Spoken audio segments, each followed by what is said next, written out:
Goal for 2025. Release at least one punch needle pattern collection this year.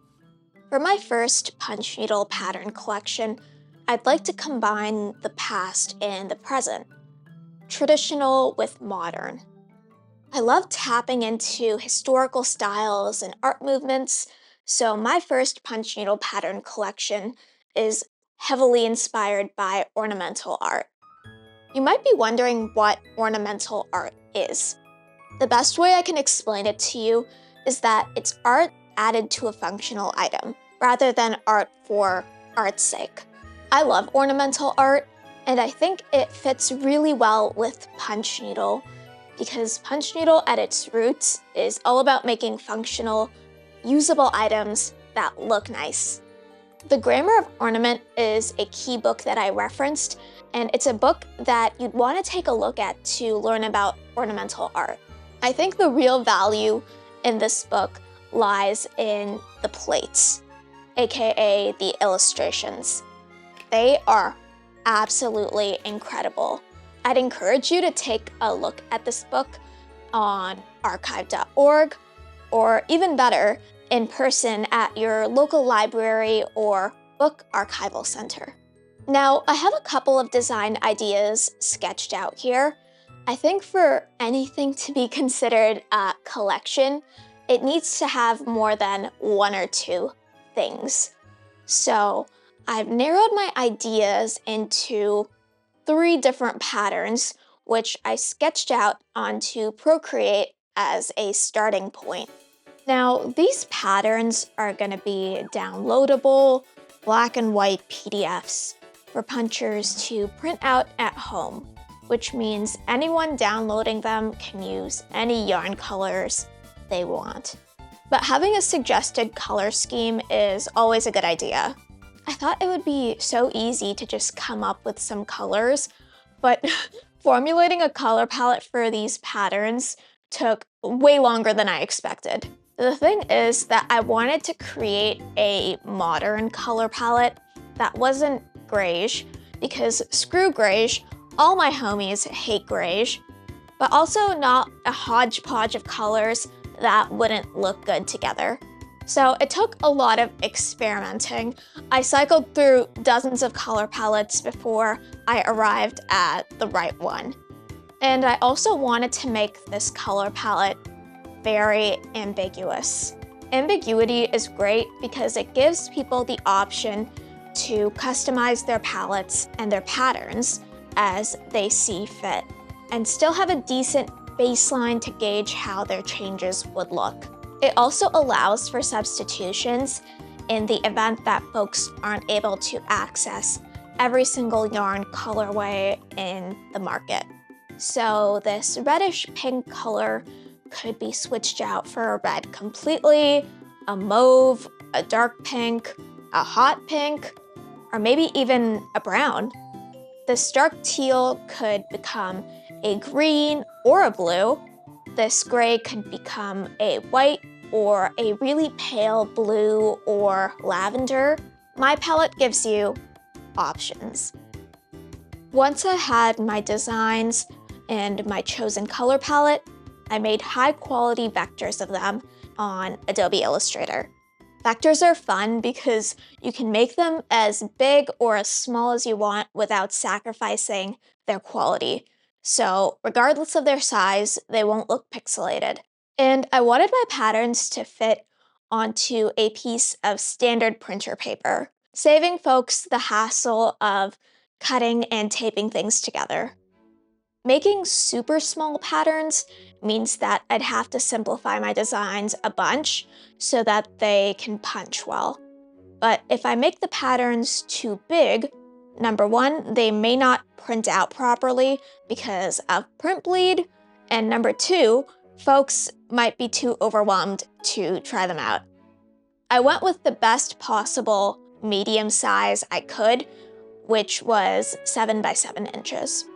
And it would be absolutely nonsensical for me to just put these patterns up on my website without testing them out for myself. It'll also give me the opportunity to get some sample photos of my finished patterns and to see where I can make improvements on these patterns to make them better for punchers. So I printed out my first version of my black and white patterns. Like I mentioned before, these patterns are 7 by 7 inches, so you'll need monk's cloth or foundation fabric that's larger than this to punch the pattern. And I've got some serged monk's cloth here that's about 15 by 15 inches, which I think is a good size for the pattern. There are tons of ways that you can transfer your design onto your foundation fabric. You can tape your pattern and fabric to a window. You can use heat transfer markers. This is more of a traditional rug hooking thing, but you can use it for punch needle. Or you can use a light table. You can also use my trusty dusty method of putting a light underneath a glass coffee table and turning it into a makeshift light table. I planned on tracing all 3 of my patterns onto my monk's cloth in one go, but as soon as I got my first pattern ready for tracing, I realized that I made a mistake. The lines were just too thin. You could see them, but certainly not well enough to trace them properly. I was able to get one pattern done, but I had a lot of trouble with it. And if I, an Oxford certified punch needle instructor, was having trouble tracing my own patterns, other punch needlers would be pulling their hair out. And in no good conscience could I sell these patterns as is. So I ended up tracing only that first pattern of 3 and made my first adjustment to my pattern files, which was making the lines thicker. Pattern testing also gave me the opportunity to practice dyeing more yarn.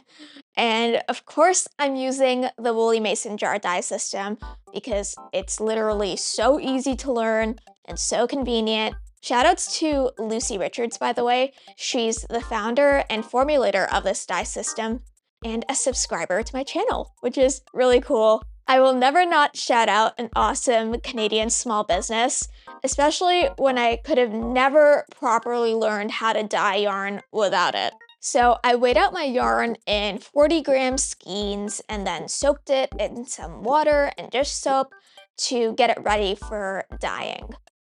And there is a reason why I chose to dye 40-gram skeins of each color, which you'll be able to see once I start punching my patterns. But until then, enjoy watching me dye yarn. Roll the clips.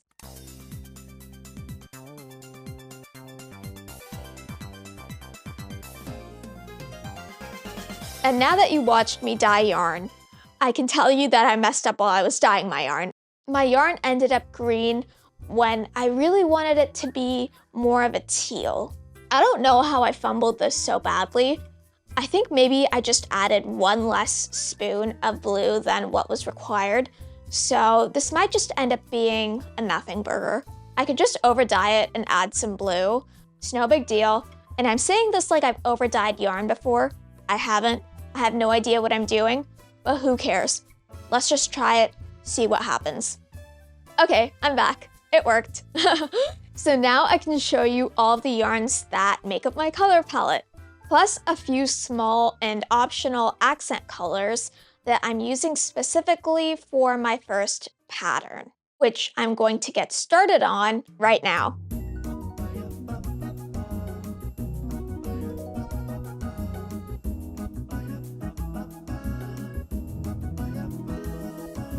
I totally don't have to film any of this, but I think documenting what I make is cool, and it's proof that I'm actually testing out my patterns and iterating them as I see fit. Plus, it beats having a black screen up while I yap at you.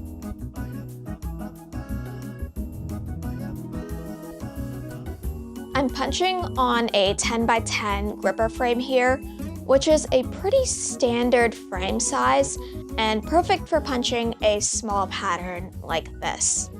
After 3 years of punch needling and learning this craft, this is my first, I guess you could say, concerted effort at creating some patterns. I have released patterns on my shop before, but it was a situation where I already made the object and I was just trying to turn it into a pattern afterwards. This is really my first time creating patterns from scratch and testing them out myself for the explicit purpose of selling them as patterns, if that makes sense. And it's interesting because I'm way more cognizant of the punching experience and identifying possible roadblocks that punchers might encounter with my patterns. And roadblocks for me are fine. I'm qualified to teach Punch Needle. I'm definitely able to navigate myself around weird patterns and adapt them as I see fit. But other punchers might not know how to do that, and in fact, they shouldn't have to do that, regardless of their skill level, which is why testing patterns is important. I'm also keeping track of how much yarn I'm using in each of my patterns. This is not something that I'm adding in my pattern downloads. I think people will find it confusing. In fact, I think you can punch all 3 of my patterns in this collection with single 100-gram skeins of each color, provided you punch them at their original size with the exact same yarn and needles that I use. But this is more so information for me in the event that I end up turning these into actual physical kits. In that scenario, I'd need to know how much yarn is needed so that I can include the appropriate amounts in my kits. If anyone is interested in seeing any of these patterns become a physical kit, comment below because I'd totally be down to do that. Now here's a good example of something that needs to be iterated. I punched these light yellow petals here, but they're just way too overcrowded. They would be a challenge for even intermediate punchers to navigate. What I ended up doing was repunching those so that I could have some more space for the dark yellow ends of the petals, as well as the tiny gray background space. And I made edits to the vectors so that my on-the-spot changes could be reflected in version 2 of this pattern. With Punch Needle, you really have to test out the patterns and make changes. There are a lot of fantastic punch needlers who make small patterns like these, like Micah Clasper Torch of Punch Needle World. I know for a fact that she tests out every single pattern she makes, and her patterns are excellent. But I see other patterns on places like Etsy. I won't go into specifics because getting into craft drama is so beneath me, but I see these sellers who sell punch needle patterns that literally look like they were taken out of a clip art coloring book. Or I've even seen punch needle patterns that were AI, and their listings only show the black and white pattern images or something that's very obviously like computer generated. To these sellers, have you no shame? Like, where is your dignity? Did you throw it in the garbage from the same place that you snatched up your disgusting AI patterns? Seriously, it irks me when people want to monetize and profit off a craft without an understanding of that craft community, its history, how they approach patterns and materials and sourcing, and without even doing the craft themselves. Big piece of advice. Trust no punch needle pattern unless you see it actually punched out. But anyways, I'm done punching the first pattern of my collection.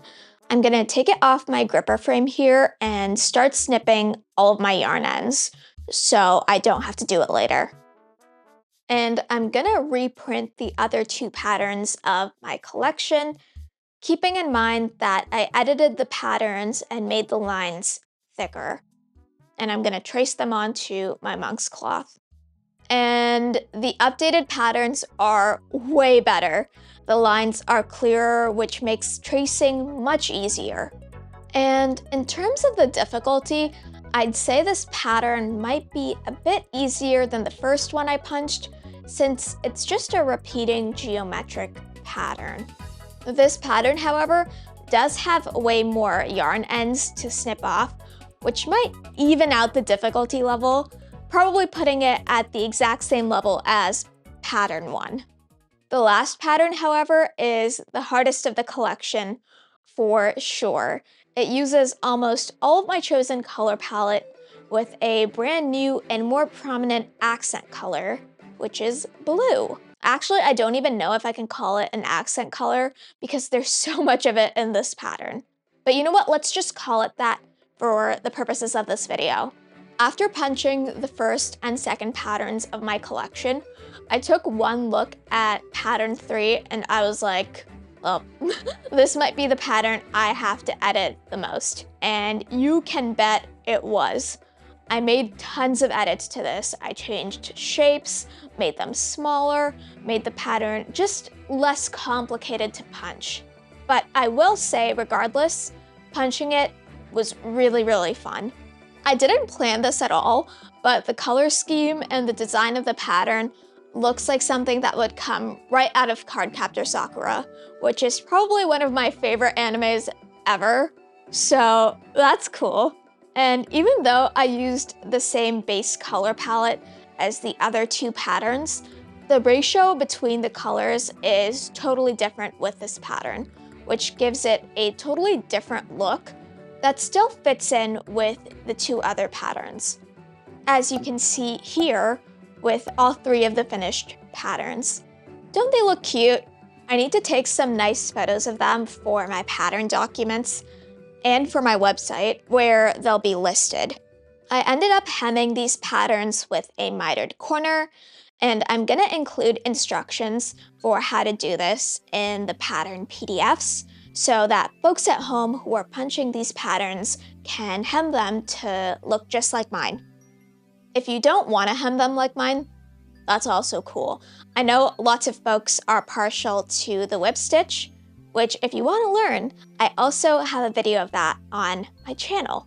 Any sort of hand-sewn or hand-stitched hemming technique is great, in my opinion. And it would be great if this video was like all of my other videos where I show you what I made, thanked you for watching, and sent you on your way along the conveyor belt that is the YouTube algorithm.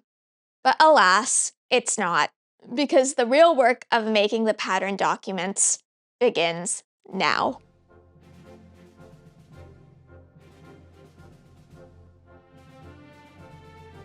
Luckily, through making and iterating the patterns, I already had the pattern vectors ready, so I could just save those as PDFs.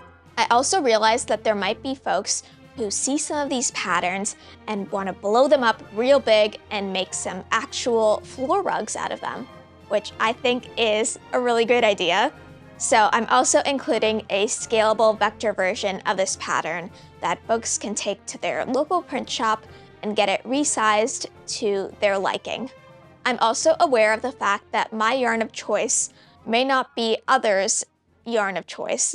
I'm very, very proud to be using Briggs & Little yarns to punch this pattern collection. They are Canada's oldest wool mill, and I'm happy to be supporting fellow Canadian businesses. But giving people options is always a good idea. So I spent a whole lot of time looking up and listing yarn options with various fiber compositions from various companies so that anyone can punch these patterns using fibers that are most accessible to them. I will say that if you want to turn these patterns into something functional and usable like a rug, you want to use a natural fiber like wool. But for something that's not going to be used a lot, like something more decorative, any sort of fiber, natural, synthetic, or a blend, all of those would work. In my pattern documents, I also included a needle guide so you know where to use different punch needles, as well as a color guide with a full color reference photo so that you know where to use different yarn colors.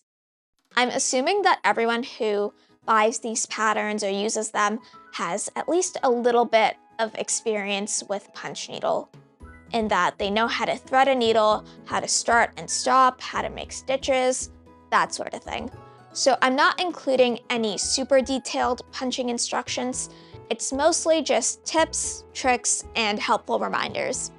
But like I mentioned before, I did include a more detailed step-by-step guide for hemming. I'm actually glad that I had the foresight to record myself punching and making these patterns because I could screen grab some photos from my hemming recordings to use in the pattern documents as a reference. But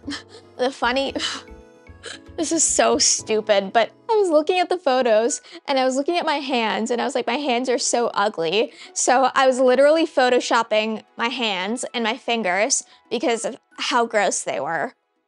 And there we have it, my first ever punch needle pattern collection. And I don't know how this passed me by until the very end, but there's no way I could just add this to my shop and promote it and call it Pattern Collection 1. That's stupid. That's silly. So I looked up big fancy words and narrowed them down to find one that I liked. What I came up with was vernalium, which is basically a Latin root word variant for the English word vernal, meaning spring. It sounds cool and fancy. Hopefully I won't find it cringe in a few years, and it fits with my patterns and their theme, I think. Now, we really don't have pattern testing in punch needle the way we do in knitting and crochet, but if you're watching my channel, you're probably very interested in punch needle and would love to get your hands on any patterns available. So, as a very special gift to folks who are subscribed to my YouTube channel, you can get these patterns for free. Use this code at checkout on my website for the next few days to get my full punch needle pattern collection for free. I mean, if you want to pay me, I'm not going to stop you, support Canadian businesses, that'd be awesome. But just letting you know that you can also have them for free. And one small note on copyright, these patterns are mine, guys. Come on, don't take them from me. I won't do a deep dive into the legalities of all of this, but don't distribute these patterns in other places because I have eyes and ears everywhere. I will find you. But whatever you end up creating from these patterns are yours to keep, sell, do whatever with. Traditionally in this craft, people add labels to their work that specify who the original designer of the pattern is, if any. I'm not going to force you to do that, but any sort of shout out or credit would be much appreciated. You can tag me on social media if you end up making something from these patterns because I would love to see what you end up creating. Make sure to like this video and subscribe if you haven't already. I hope to do more pattern releases this year, so don't worry if you missed out on getting this one for free. You may have a chance in the future. Thanks for watching.